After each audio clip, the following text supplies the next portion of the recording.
strong. This will increase the chances of your target opening the email, and it will also ensure that the email will be delivered in the inbox and not in the spam. So I'm going to set my from email to m.asker@isecurity.org. Next, we're going to use the -t option to specify the email that we want to send this email to. And from our information gathering stage, we know that the email of our target is zaid@isecurity.org. Next, we're going to use the -u argument to specify the title of the email. So I'm just going to say, check out this car. And then we're going to use the -m option to specify the message body. Now, when specifying the title and the message body, you want to keep in mind the person you're pretending to be, the target person, and the relationship between the two. If you're pretending to be a boss or a colleague, then you might want to keep these more formal. But in my case, I'm pretending to be a friend, so I'm going to keep my title and the message casual, and I'm just going to say, hey man, check out this car, I'm thinking of buying it. And then we want to give him a link to download the Trojan that shows a picture of a car that we created before. So you can upload your Trojan to any file sharing service. I chose to upload it to Dropbox, and I've already logged into my Dropbox account in here. If you don't know how to upload stuff to Dropbox, you simply click on the upload in here, you select the file, and then the file will be uploaded in here. So I'm not going to show you how to do that. It's very simple, and there's no point of wasting time on it. I already have the Trojan that shows a picture of the image right here. So I'm just going to click on share to get the link for it, and I'm going to click on copy link. Now, let me show you this trick. If I just go in a new tab and paste my download link, you'll see that the file will not be automatically downloaded. I'll first go to Dropbox, and then the user will have to click on download to download it. But if we modify the URL and just put a 1 in here instead of 0, and now I'm just going to copy it first, and if I hit enter, you'll see it'll automatically download the file for the user. And this is exactly what I want. Therefore, I'm just going to go down now and paste the file in here. And that's it. Now, if we hit enter, this message will be sent and delivered to the target. But it's going to say m.asker@isecurity.org in here, while actual messages that come from this person display the person's name. As you can see in here, they will actually say Muhammad Asker. So I want my fake email to appear exactly like a real email coming from this person. Therefore, we're going to need to use an advanced option. So coming back to the terminal window, if you look in here, you can see we can use the O argument to specify advanced options. And the advanced option that we want to use is a message header right here. So I'm going to copy this, and in our terminal, I'm going to do -O to specify an advanced option, and the advanced option that I want to set is a message header, and this message header is going to be the from header, and I want to set this to the name that I wanted to appear in here. So in my case, I wanted to say Muhammad Asker. Then we're going to put the from email inside the greater and smaller signs. So again, the from email in my case is m.asker@isecurity.org. And that's it, we're done. Now, before hitting enter and sending this message, I'm going to clear the screen, and I just want to walk you through the command just to make sure that you understand what we're doing. So first of all, we're using a program called send email. This is the email client that we're using in order to first authenticate with our email server and then send the email. Then the command is split into two stages. The first stage is where we authenticate with the email server. Like I said, this is similar to what you do when you go to Gmail. First, you have to log in, and this is what we're doing here. We're using the -xu argument to specify the email. We're using the -xp argument to specify the password, and -s to specify the server. So if I go up, we got all of this information from the server that we signed up for, so we got it from here. Now, once we log in and authenticate, the next stage is to actually send the email to compose the message.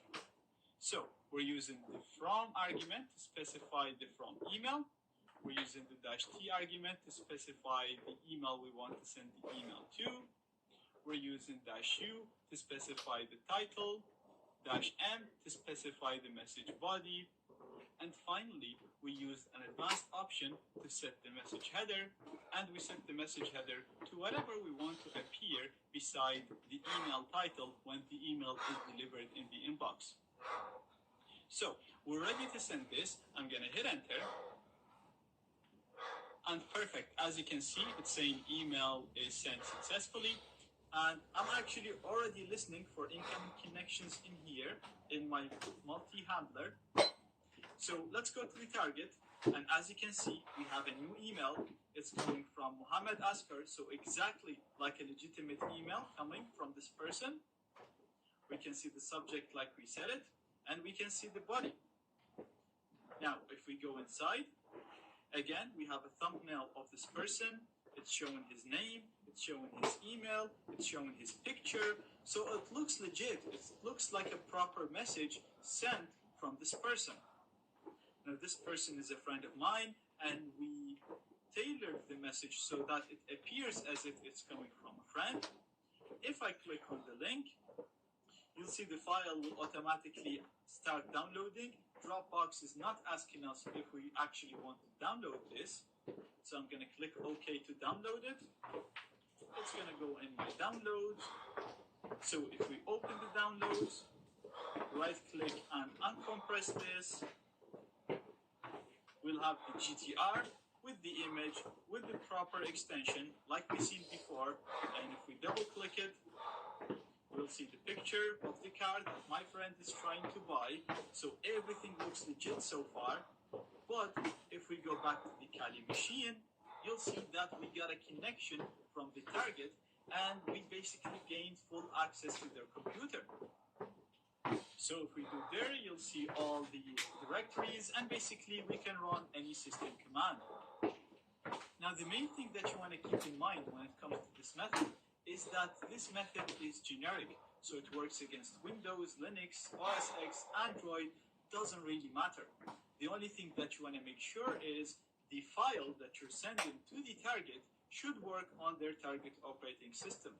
And I actually cover generating backdoors and credential harvesters and all this cool stuff for all operating systems in my social engineering course. So if you're interested in that, then check out the bonus lecture, the last lecture of this course, because it includes links to all of my other courses, including the social engineering course.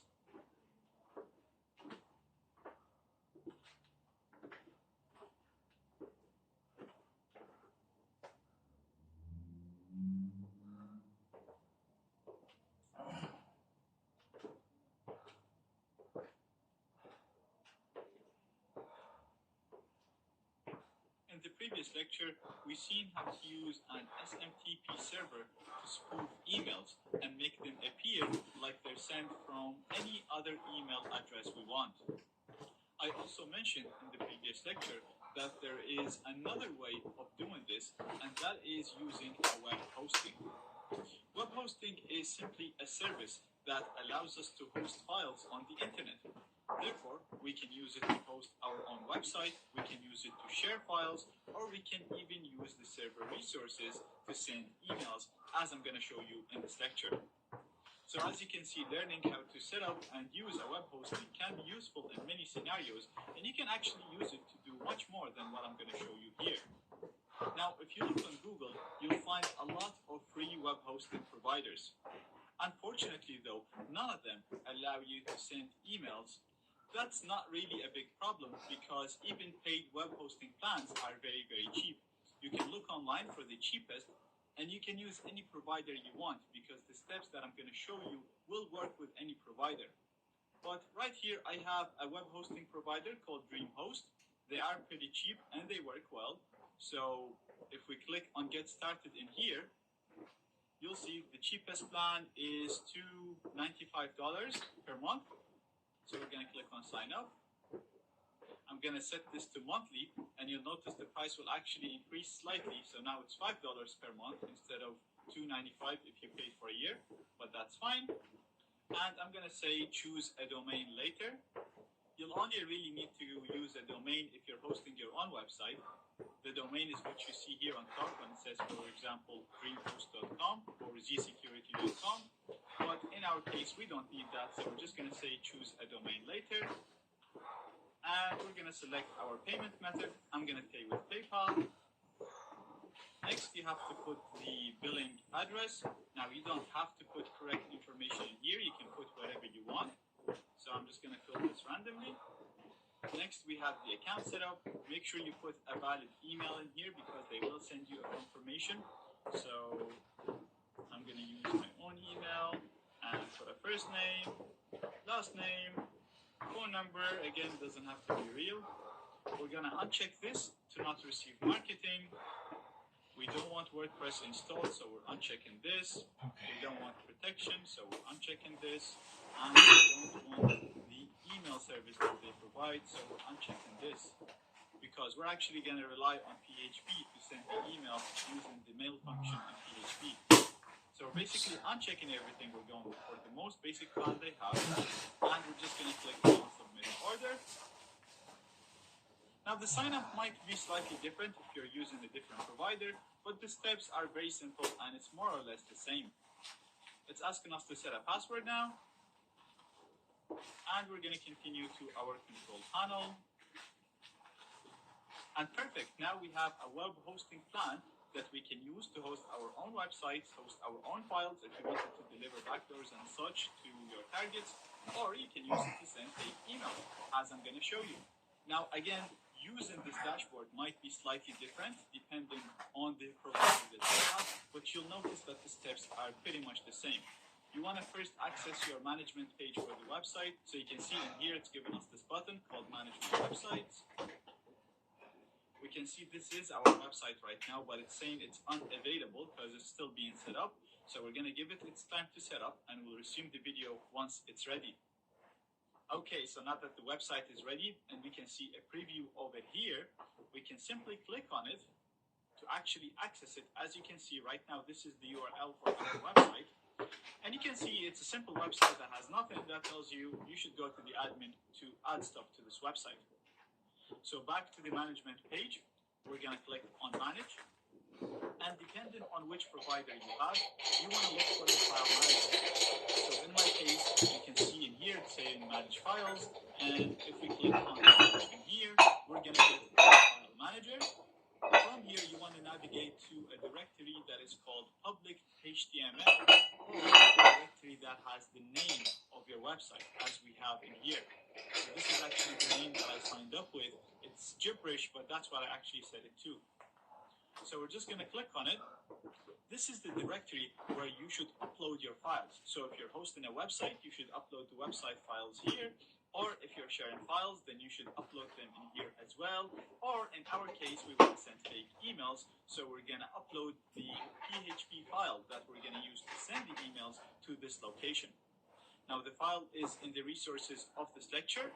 So download it. I have it already downloaded in here. And as you can see in the file name, we're going to have to rename this file to send.php. Because I can't upload PHP files, that's why I uploaded it in TXT format. So we're going to go up again, and you're going to need to find the upload button. In my case, it's in here. I'm going to click on it, upload file, and select the file that I want to upload, which is in my downloads, and it's this file right here. I'm going to double click it. And we have the file right here, send.php. So all we have to do now is go to the website, and I have it opened in this tab in here. And we're going to put a / after the website name and type the file name, which is send.php. So using this is very simple. All you have to do is set the email that you want to send this email to. And just to switch it up, I'm going to send this to my other email, which is zaid@zsecurity.org. Next, we're going to set the from email. This is the email that this email will appear like it's coming from. So again, just to change things around, we're going to set the from email this time to adrian@zsecurity.org.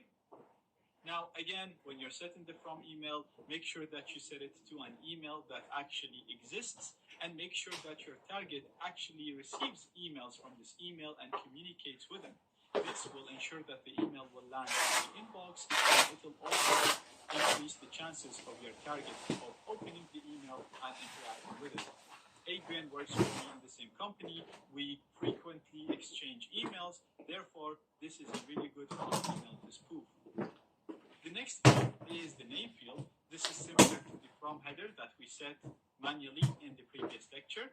So let me go to my inbox to show you where this name shows up. Right here, I have an actual email that I got from Adrian, and this part right here is the name. So whatever you set in here will be displayed in that part. If you don't set that up, it will automatically be set to the email, and it will appear like this one, which is not identical to the real one that I can get from him. So we're going to set this to Adrian's name. We're going to set the subject, and let's just set the subject to test. And we're just going to set the body to, this is another email spoofing test. Now, I don't really need to send a backdoor on this. The whole point of this lecture is to show you another method of spoofing emails. So now that we're done with everything, I'm going to click on submit to send the email. And as you can see, it's saying email sent. So that means the email got sent and delivered. So let's go to the inbox. Let's see if it looks identical to the real one. And let's see if it actually gets delivered into our inbox. So right here, I have my inbox. And as you can see, the bottom one is an actual email that I got from Adrian. This is a real email from Adrian. You can see the name here, correct? Similar to the name here. If I stay hovering on the real email, as you can see, I'll get a card that shows his name, his email, and his phone number. And if I hover over the spoofed one, again, I get the exact same card because it's pulling this from my contacts. So it's automatically populating this.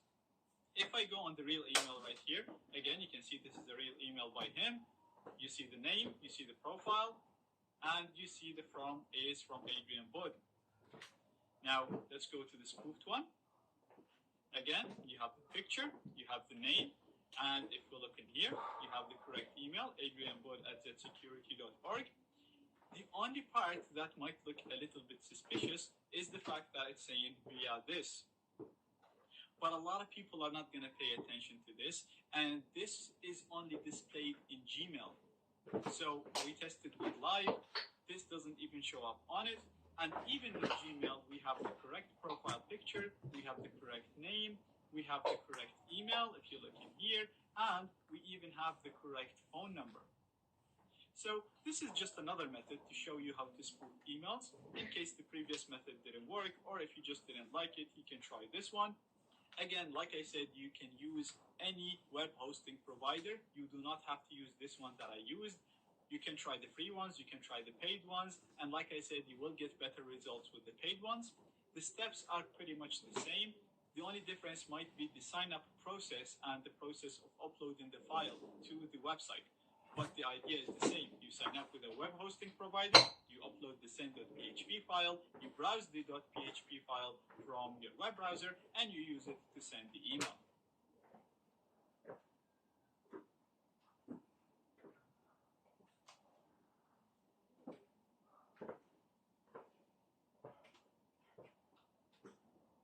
In this lecture, I'd like to introduce you to a really cool framework called Beef. Beef is short for the Browser Exploitation Framework. It allows us to run a number of attacks on hooked browsers that would allow us to further exploit the target system to steal passwords or even gain full access or full control over the system. So right here, I'm at my Kali machine, and we can go ahead and start Beef. And to do that, I'm going to click on all my applications. I'm going to type Beef, and I'm going to click on the first icon in here, beef start.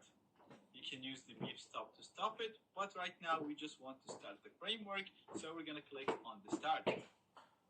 Now, because this is the first time we run the framework, it's asking us to set a password for the default user. So go ahead and pick any password you want, and note, when you type the password, you will not see the characters on screen.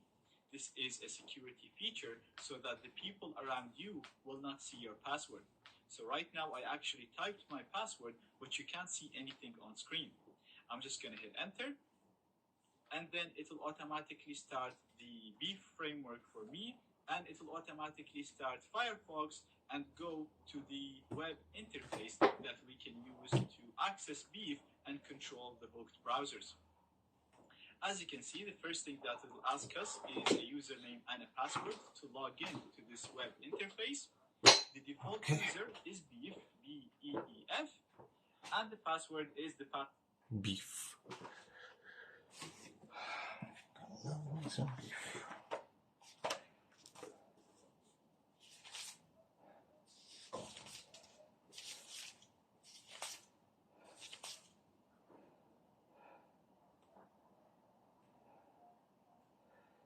Psalm 116.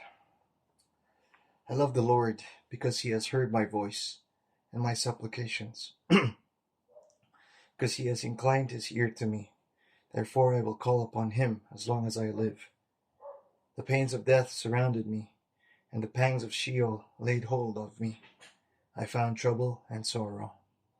Then I called upon the name of the Lord. O Lord, I implore you, deliver my soul. Gracious is the Lord, and righteous. Yes, our God is merciful. The Lord preserves the simple. I was brought low, and he saved me. Return to your rest, O my soul, for the Lord has dealt bountifully with you. For you have delivered my soul from death, my eyes from tears, and my feet from falling. I will walk before the Lord in the land of the living. I believe, therefore, I spoke. I am greatly afflicted. I said in my haste, all men are liars. What shall I render to the Lord for all his benefits towards me? I will take up the cup of salvation and call upon the name of the Lord. I will pay my vows to the Lord now in the presence of all his people. Precious is in the sight of the Lord is the death of his saints. O Lord, truly I am your servant. I am your servant, the son of your maidservant. You have loosed my bonds. I will offer to you the sacrifice of thanksgiving, and I will call upon the name of the Lord. I will pay my vows to the Lord now, in the presence of all his people, in the courts of the Lord's house, in the midst of you, O Jerusalem. Praise the Lord. Psalm 117. Praise the Lord, all you Gentiles. Laud him, all you peoples. For his merciful kindness is great towards us, and the truth of the Lord endures forever. Praise the Lord.